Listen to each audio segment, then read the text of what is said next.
Ma'am, you're muted. Okay, I'm sorry. Yeah, thank you. Uh, okay, this chapter talks about media access control. Okay, before starting the syllabus of this chapter, let me give you an example. Like you all been to railway station, right? So you might have noticed a ticket counter there, isn't it? So here, let me consider this image. You can see here. Uh, this is one counter where you can see the passengers are queued up to buy the tickets. Okay, whereas in this example you can see there is no such rules are followed here. It is a mess, right? One passenger may be pushing other one to buy the ticket from the ticket counter. So as you can in the scenario, if you impose particular rules in the system, so then even though there are multiple passengers here, they can buy the tickets, okay, in a ordered way, right? So if you don't follow any rules here, always it will be a mess, right? So let me compare this example to the network. See, I'm talking to you all, right? So consider we all sharing the same channel or the transmission link. Okay. So when everyone start talking over here, what happens? See, we may not able to listen each other's voice, right? So that means what? When a particular channel is shared between multiple users, okay, whatever data is generated from the users may collide, okay, because we're sharing same channel, right? We are not following any rules. Okay, that you can compare with this scenario. If we don't follow any rules and we start talking here, okay, so what happens, we may not able to listen each other's data or the message, right? So in compare with this, if we imply or if we follow a particular rules or protocols, okay, then all users can access the shared channel in a proper way so that each and every user can exchange the data. Okay, so there comes the media access control, or you can say medium access control. Okay, so if you follow certain rules, then multiple user can share the channel or the transmission link in an efficient way. There will not be any collision, so data can be exchanged properly. Okay, so those rules we call it as, or those protocols we call it as what? Medium access control protocols. Okay, so here three methods are discussed under media access control. One is random access, second one is controlled access, and third one is channelization. These are all the methods used for medium access control. As you all know, see, if I'm talking to a person, say I'm talking to my friend, that means what? We are a link, logical link may be established between my end and the my friend end, right? So this link can be shared with many users. Not only we both are sharing this, many other users may also sharing this channel. Okay, so when that is the scenario, obviously data may collide. When data collide, we call it as a collision. Okay, when there is a collision in the network, obviously there will be what? Data loss, or the packet of the data may be lost, or data may be corrupted. Okay, or noise may be introduced in the data packet. So if any such thing happens, obvious that data will be lost in the network. See, if we usually don't prefer if network is not working properly, right? So to have a best network, all the protocols must be implemented properly. Okay, so to avoid such what disaster moment, media access control protocols are used, and these are the three types: random access, controlled access, and channelization. Okay, and you can see here multiple access protocol, a random access, controlled, and channelization. In each protocols, we study a set of protocols. Okay, so let's start with random access protocol. In this, we will be studying Aloha, CSMA, CSMA/CD, CSMA/CA. Okay, so let me start with this protocol, the first type under multiple access protocol. Okay, so now random access protocols. See, in this method, this is the first method. Here in this method, what happens? Whatever users they are sharing the channel, okay, will be having equal priority. None of us is superior over other. So all of us, see, I'm the user of the particular network. You are all connected to the network, right? Consider we all sharing the same channel. Okay, so here none of us are superior. So we all are equal. Okay, and we can send the data or generate the data or send the data over this shared channel anytime. Okay, so there is no such rule that I have to send. So I'm the first user, so I have to send first. I mean, the data must be sent by me. First chance is given to me. Next is given to USN number one. So such order is not followed here. Everyone here is superior. That is what it says. Random access protocol or contention methods. Okay. In this method, no station is superior to another station and no one is having control over another. See, I can't tell you, since we are all sharing the same, channel. Considering this as an example, I don't have any rights to control you. I can't tell you, hey, you don't send the data. Okay, I don't have such privileges in this. All are equal. Okay, that is one thing. And next one is there is no scheduled time for the station to transmit. Here station is nothing but it is a device, or you can consider it as a node, or you can consider it as a user. Okay, so none of the station are scheduled at any point of time. Any what station or the user can send the data. Okay, and we can find this type of control methods in LAN connection. Okay, local area networks. Okay, so here as per this, no scheduled time is assigned for any station to generate the data. At any random time you can send the data. Okay, that is why this method is called as random access. Okay, so under this, we will be studying two methods. One is Aloha, another one is slotted Aloha. Okay, so the first technology or the method I'll be discussing under random access is Aloha.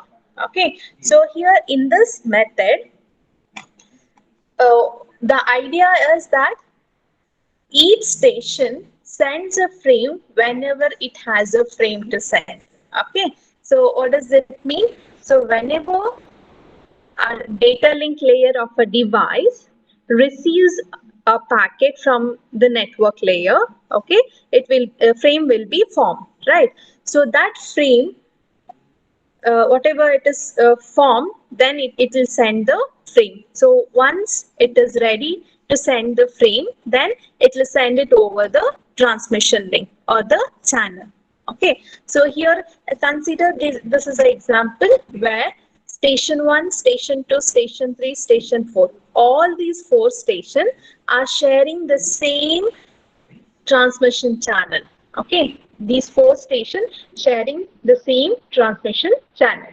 As you can see here, the first station or the first device, since it is ready to send the frame, it sends the frames. Say first frame, that is 1.3%. This is first frame, this is second frame, and this is third frame. Okay, this is sent by the first station. Okay, consider the second one. Even this station sends these 2 frames over the same transmission link. Third station, again it sends frames over the transmission link, and the fourth one also does the same. Okay, so since all the stations are sharing this channel, whenever it is ready to send the frame, it will just send it off over the transmission channel. Okay, when this happens, you can see here station 1 has sent this frame 1.2, right? At the same time, you can see stations 2 also had sent frame 2.1. Okay, so again station 3, it has sent frame 3.1, and station 4 as 4.1. So all these frames collide each other here. Okay, and we call that as the collision. Since all these frames collide with each other, the data will be lost. What happens? Data will be lost. Okay, and same goes with here also. Frame 1.3 will collide with frame 3.2. Okay, so here also it collide with other frame, and collision occurs. When there is a collision, data will be lost. Okay, so since it is a shared channel, and as per the random access, any system can send the data at any random time. So when this happens, the collision may occur. Okay, when there is a collision, data will be lost. Okay, so it is a data link layer. Once the frame is received at the receiver end, the receiver must send acknowledgement frame as well, right? So in this case, what happens? All these stations are sender side, right? I mean, these are the sending nodes. So if these nodes or the device or the user, if they didn't receive uh, acknowledgement uh, acknowledgement frame before timeout, then what the receiver sending end will think, okay, the send whatever the frames that are sent, it is not reached at the receiver, or it may be corrupted. Okay, so thinking like that, the sender will again send the frame. Okay, so for those frames which are not delivered at the receiver end. Okay, so again it will start what frames again, right? So when that is the case, at the time all other stations also send the frames in the shared channel. Okay, so if that is the case, again collision happens, right? So that is how this Aloha works. Okay, so I'll just repeat. Yes, any doubts? I can't hear you. Any doubts?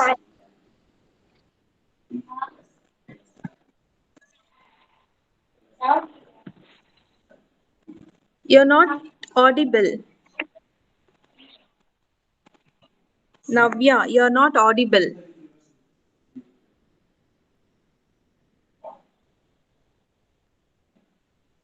Okay, so let me summarize. So in Aloha method, the idea followed is that each station sends a frame whenever it has a frame to send.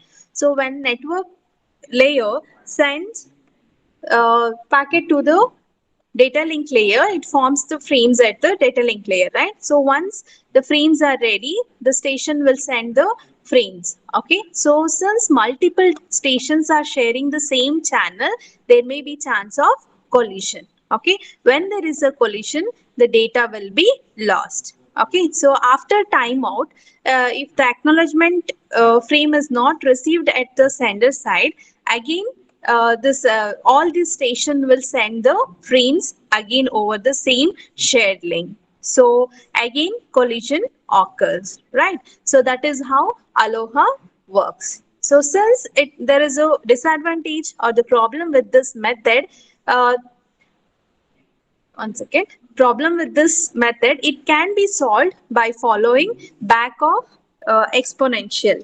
Okay, so we'll see how it works. Can back of time exponential. You can see this image. Initially, consider this is a station. Okay, station has a frame to send. Okay, so now whenever a frame it is ready and it has to be sent, there is a count maintained for the frame. Yeah, the what sending node cannot send the frame any number of times. There is a limit.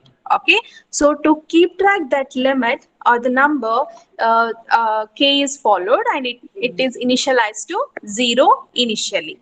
Okay, so then it will the sender node will send the frame.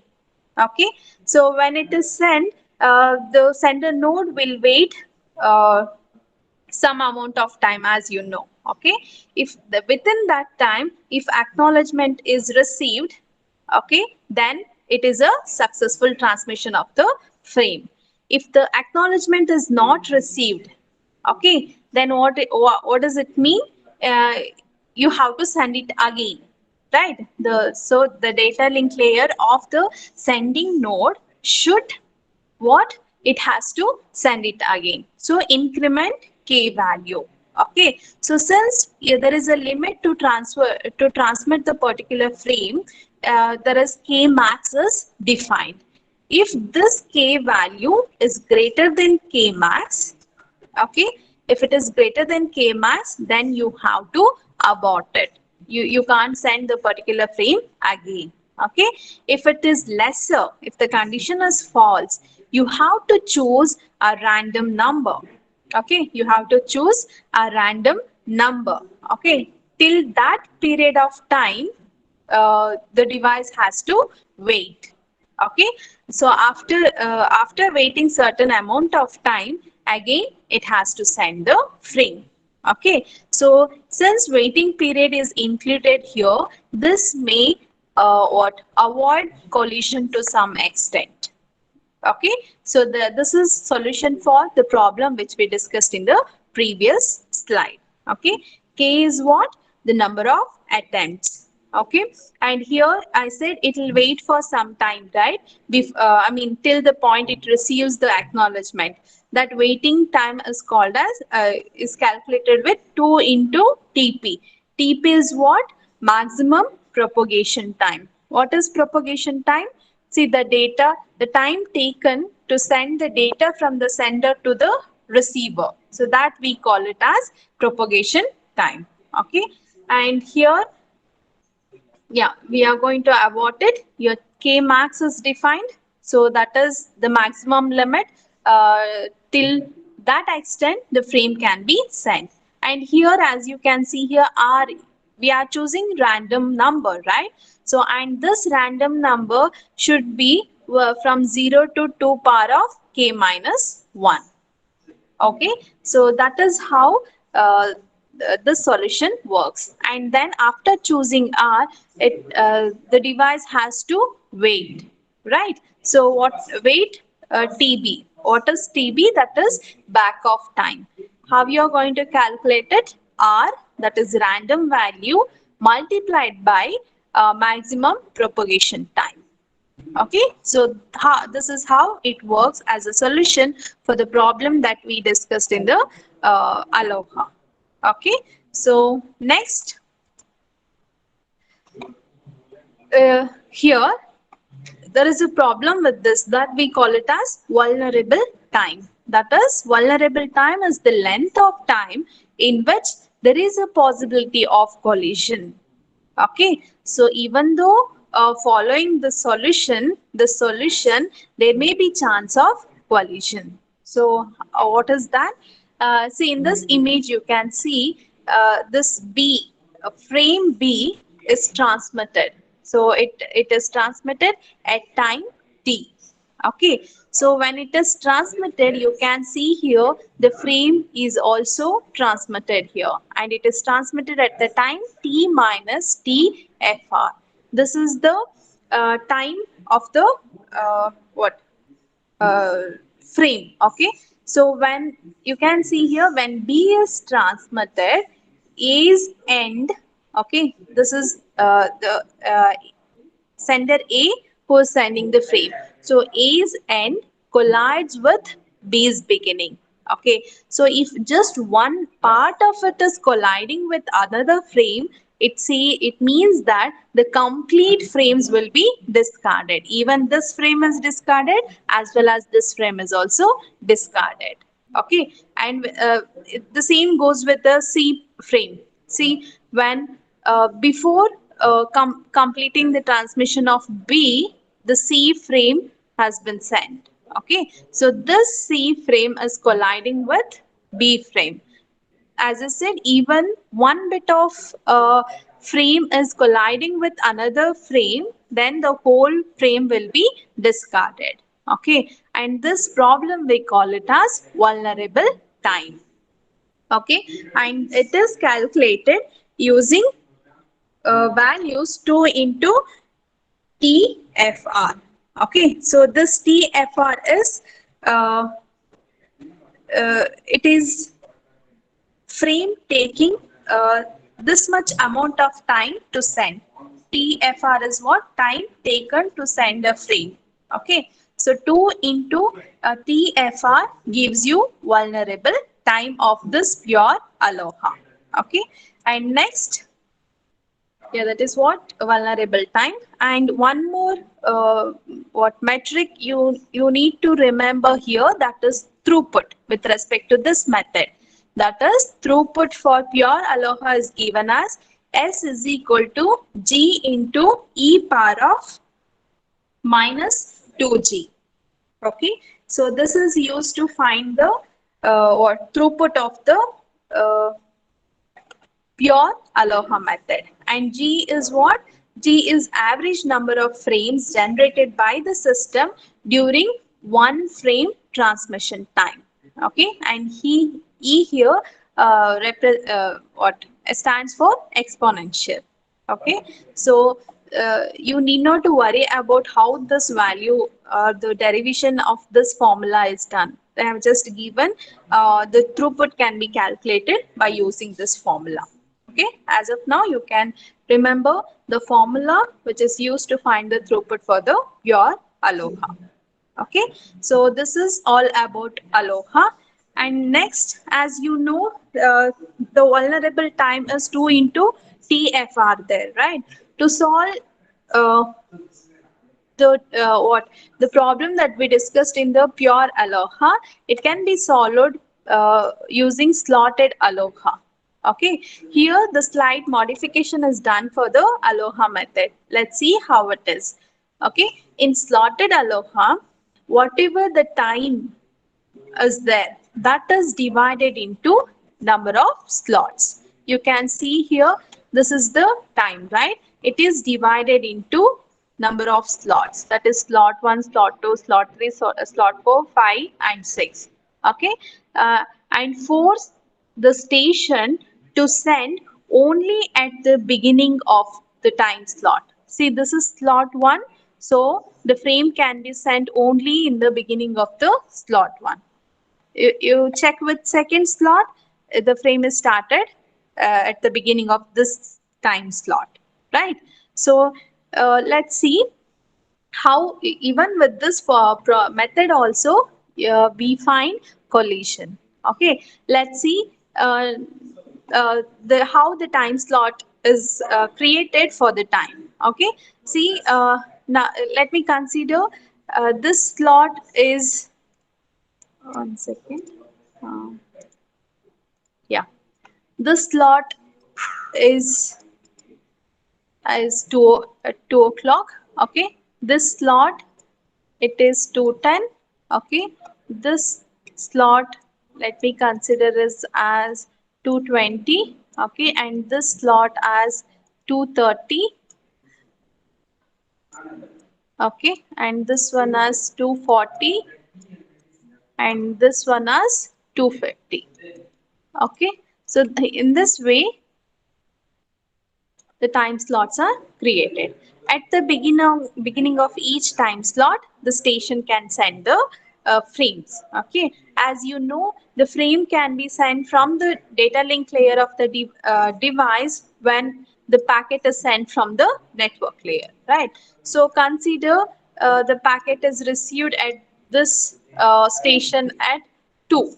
Okay, so that's why it is ready and the station will send the particular frame. Okay, so next consider this station 2. Station 2. Okay, now consider this receives what? The packet at 2, 5. Okay, 2, 5. Okay, but see here, second station can't send the frame as soon as it is received. It has to wait and it has to send when the next slot starts. Okay, that is from 2:10. The next, when the next slot starts, at the beginning of the slot the particular frame need to be sent. Okay, now consider here another frame, a packet is sent from the network layer and it is received at say 2:15. Okay, 2:15. Okay, at the same time this also receives the frame at 2:17. Okay, so what happens here, this frame, the frame which need to be sent at the 2:15 and the 2:17, it can't be sent at this point, right? So because it starts from 2:10, so the frame, once the packet is sent from the network layer to the data link layer of the device, it can't immediately pass it over, right? So same goes with this. So what happens, both this frame and this frame need to be sent at the beginning of this slot. Okay, so when both the stations or the devices sends this frame at this time slot, obviously what happens, both this devices sends the frame at the same time. What does it mean? It says that the collision occurs, right? When there is a collision, obviously the data will be lost. Okay, so even though this method solves the problem to some extent, what we discussed in the pure aloha, yeah, in this method also, what the collision occurs. Okay, so that is about slotted aloha. That is depicted in this image. As you know, whatever the example I've taken in the previous slide, two frames collides with each other, and that is nothing but the vulnerable time. Here vulnerable time is given as time taken to send a frame. In the previous method, it is 2 into time taken to send a frame, right? But here it is reduced. It is not multiplied by 2. It is only time taken to send the frame, that is TFR. Okay, and throughput of this slotted aloha is given as S is equal to G into e power of minus G. Okay, so that is about slotted aloha. Do you have any doubts till this point? Because all this are very important to understand the network. So do you have any doubts till this point, students?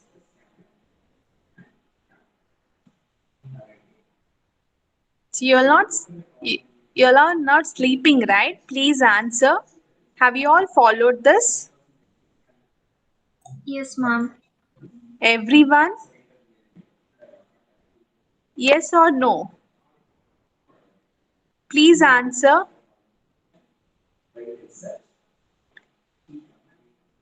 See, come on, answer me. Have you all understood this? Aloha and slotted aloha? Prithvi, Prakriti, Neha, Navya, Sneha. Any doubts? No doubts, ma'am. Okay. No doubts, In ma'am. which, yeah. In which network aloha is used? Either is it in Wi-Fi, Wi-Fi Max, or WAN connection or LAN connection? In which network this method is used? Anyone?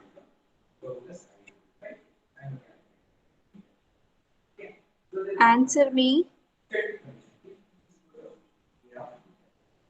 See, please do remember this is used in LAN connection. Okay, aloha methods are used in LAN connection. Fine. So two types of aloha we discussed. One is pure aloha, another one is slotted aloha. Okay. So let's move on to the next method that is carrier sense multiple access, that is CSMA. Okay, carrier sense multiple access. As you can see here, the second method in this CSMA. Okay, we'll see that now. Yeah. Carrier sense multiple access CSME. Actually, this method is used to minimize the chances of collision, what we discussed in the previous method. Okay, so if collision is reduced, obviously performance of the network will be increased, right? And less number of data loss will be there, right? So um here the idea is that to reduce the collision in the shared channel, the idea followed is that each station, see whatever you are seeing here, each station, okay, or whoever sharing the channel, okay, each station senses the medium before sending the frame. I'll repeat, the stations which are sharing the channel will be sensing the shared channel whether any frame is transmitted over the transmission medium or not. Okay, so every time, every now and then, for every nanosecond or every fraction of second, the device must check the shared channel. What it will check? It will check whether any device or the station is transmitting any data over the shared channel. Okay, it will keep on sensing the transmission channel.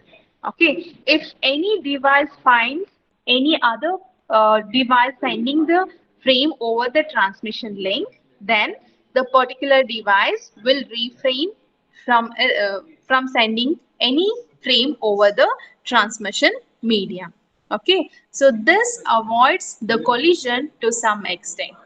I'll just this is very important to understand. We can reduce the collision percentage in the what transmission channel. Okay, but you can't completely overcome from this.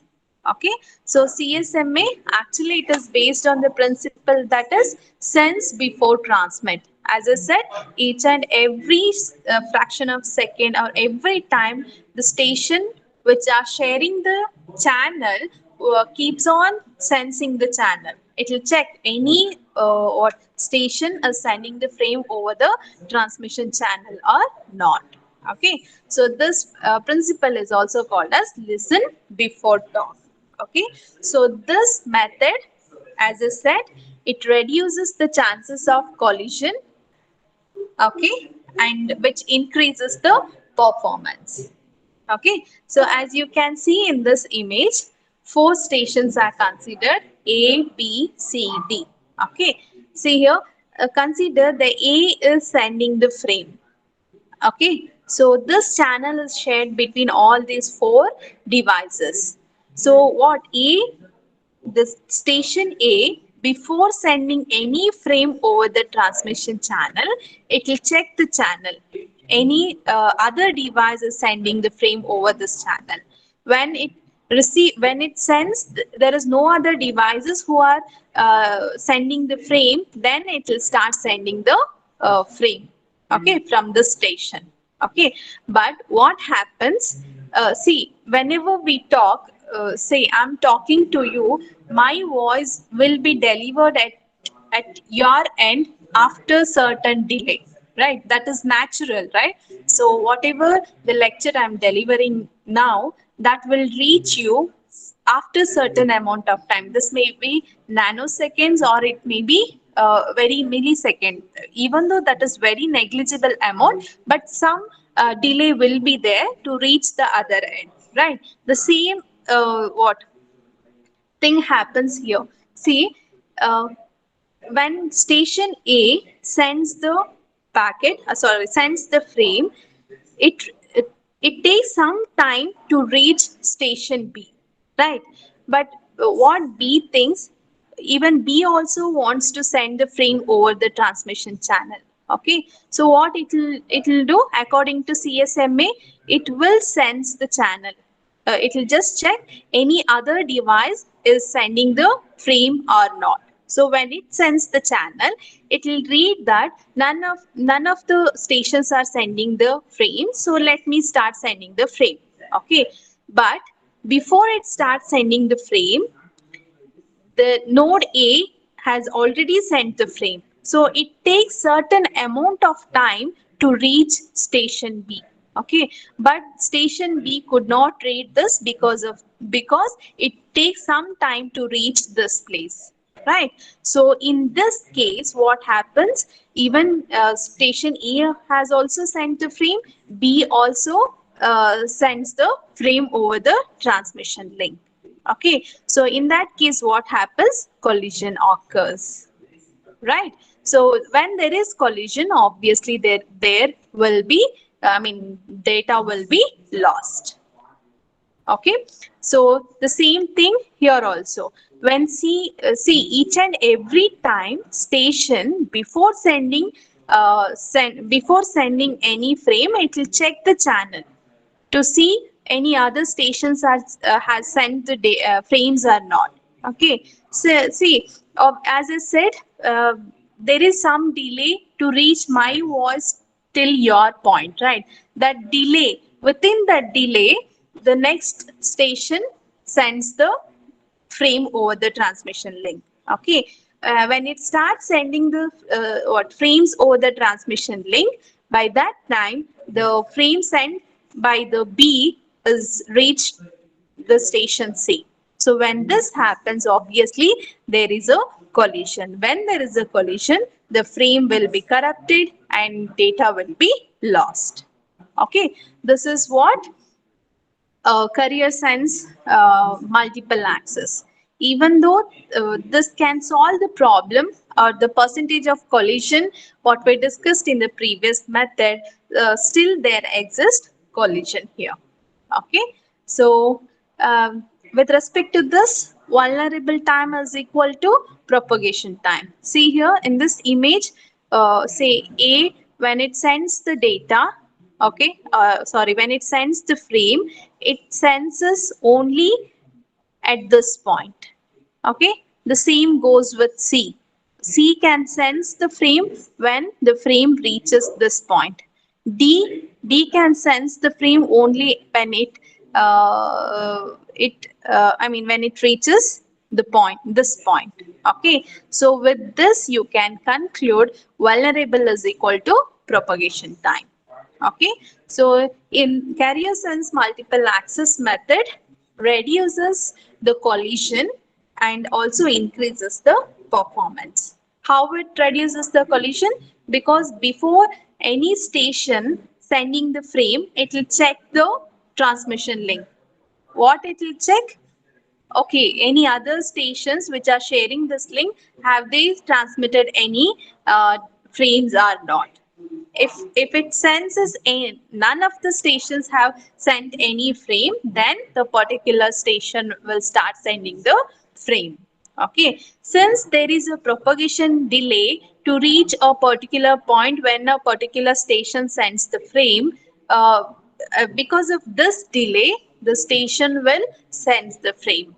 Okay, so when this happens, there may be a collision in the transmission link. So when there is a collision, the data will be lost. Okay, with respect to this method, vulnerable time is nothing but the propagation time. So what is propagation time? As I already told you, it is the time taken to deliver the data from sender side to the receiver side.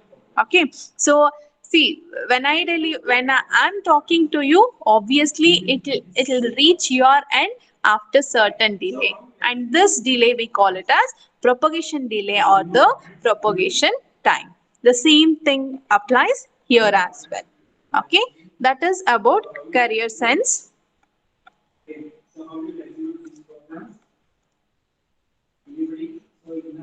Carrier sense multiple access. Okay, one second. So next is persistence method. Like now, there arises a question like, what should a station do if the channel is busy, right? Or another one can be, what should our station do if the channel is idle? See, as I said, each and every time the station will sense the line, right? Or the transmission link, right? So sometimes it may find the channel is busy. That means what? Some other station is transmitting the frames over the transmission link, right? So when it is busy, what the particular station has to do? Okay, when it is idle, what the particular station deal with this, how to deal with this, right? So the solution lies in this three methods, that is one persistent method, non-persistent method, and the pieces persistent method. One second.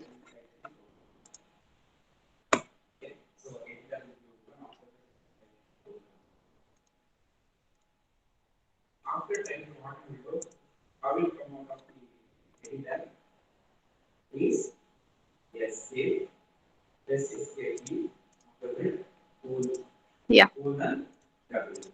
Okay. So what a station must do when it is busy, when the transmission link is not busy. Okay. This question is answered by three methods. One is one persistent, or you can simply call it as persistent. Next one is non-persistent, and the last one is P persistent. Okay. Let's see the first one persistent. Okay. Here, as you can see in this image, the station will keep on sensing the transmission link. It will continuously sense it. But even now and then, it will sense the transmission link. Okay. If it is busy, it will wait. It will wait. Continuously, it will be sensing it. Till where? Till it finds, till the point, this is what the transmission link is busy. Once it is free, the what?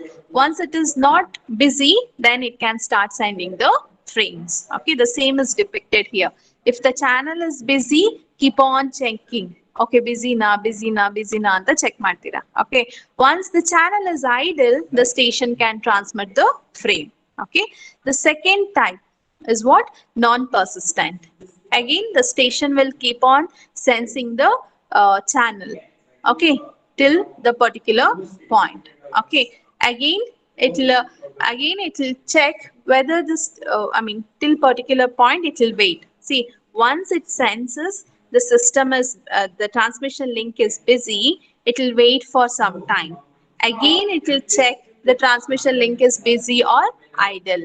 Again it will see it is busy. Okay, again it will wait for another time limit. It wait for another set of time limit where uh, after that it will start sensing the transmission link. So when it finds it is not busy, it is idle, then it will start, the device will start sending the what frames. I'll repeat. The station will sense the transmission link. It finds out that the link is busy. Okay, again it will wait for some time. Okay, then again it starts sensing the transmission link. Again it finds that, okay, again the transmission link is busy. Okay, you can see the duration, say it is 5 seconds. It will wait.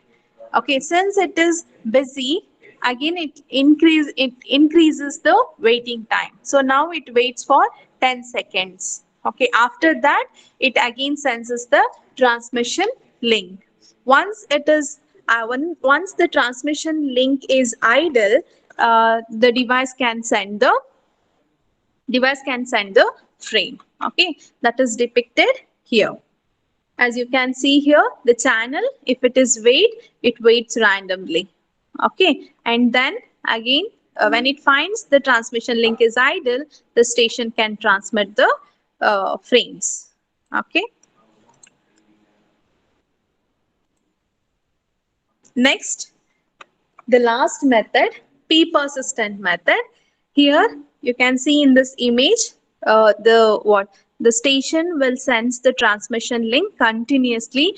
Okay, continuously it finds that the transmission link is busy. Okay, after this, what happens when the station sees that the transmission link is not busy? Okay, so see here, when it is not busy, it will not directly send the what frames. It will wait. See here, you can see the wait time slot is given. It waits for certain amount of time. Again, it will check. Okay, so again, when it checks, if it is finds it is busy, okay, again one more time it will check, then it will send the data frame. You just see this image, you will understand it better. Okay, see here, as I said, the station will check the transmission link. Is the channel busy? Yes, it is busy. It will keep on checking. At some point, it will find out it is not busy. The transmission link is not busy. Then generate the random number. That means what? Immediately, it will not send the frame when the transmission link is idle. Okay. Again, it will wait for certain amount of time, that is R. Okay, so if this R is less than or equal to P, okay, so then what, if it is less than or equal to what, P, then the station can transmit the frames. Okay, if it is false, then it has to wait for certain amount of time. After waiting, again it will check the channel. Okay, if it is what, if it is for, if it is not busy, that means if it is false, then again go back to this, again this whole thing what continues. Okay, if it is true, then use back off process as the collision occurred. As back off process is what we discussed in the this one, back off, this one, this thing is repeated here. Okay, it is repeated here. Okay, that is all about p persistent method. So this is the solution. That is what a station has to do when it finds the channel is busy or it is idle. Okay, and here you can see it is a probability value. Okay, that's why it is called as p persistent. Okay, so let me summarize what we discussed. So whatever the problem we discussed in the previous method, that can be solved using carrier sense multiple access. This method based on the works on the principal sense before transmit. So whatever station that shares the link, okay, when it shares the link, each and every station will send the link. If none of the stations are sending any frame over the transmission link, then the station will start sending the frame. If the device finds out that any other station is transmitting the frame, then it will reframe itself from sending the packets. Okay, so that is how it works. But there is a problem with this method. Even this method also collision happens. That is because of the propagation delay. Okay, because of the propagation delay. Okay, so when there the vulnerable time for this method is nothing but the propagation time. Okay, so when every station sends us the transmission link, okay, it will find either two cases. One, the transmission link is busy or idle. So now the question is, what a station has to do when the transmission link is busy or idle. Okay, this question is answered by three methods. One is one persistent and non-persistent sign, p persistent. Okay, so that is all about CSMA.